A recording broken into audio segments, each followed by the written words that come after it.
இன்றைக்கி நம்ம வெங்காய சட்னி செய்ய போகிறோம். இது இட்லிக்கு தோசைக்கெல்லாம் சூப்பராக இருக்கும்.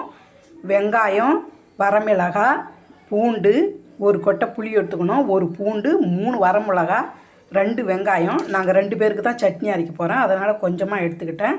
இதை அரைச்சி எடுக்கிறதுக்குள்ளே நம்ம தாளிக்கிறதுக்கு ரெடி ஆகிடுவோம். இப்போ தாளிக்கிறதுக்கு நம்ம ஒரு கடாயில் எண்ணெயை ஊற்றுறோம்.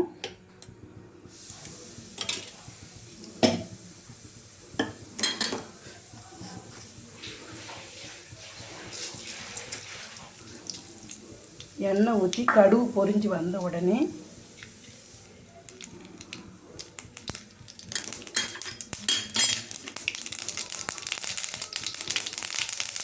இது காரமாகவும் இருக்காது, புளிப்பாகவும் இருக்காது, சூப்பராக இருக்கும். நல்லா ஹோட்டல் ஸ்டைலில் இருக்கும், சூப்பராக இருக்கும். கருவேப்பிலை போட்டோம்.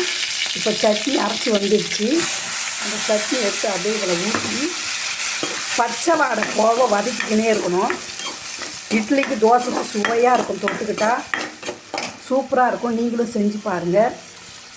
வெங்காய சட்னி ரெடி. பச்சை வாடை போக ஒரு 2 முறை இப்படி இப்படி கரட்டி எடுத்தால் சட்னி சூப்பராக இருக்கும்.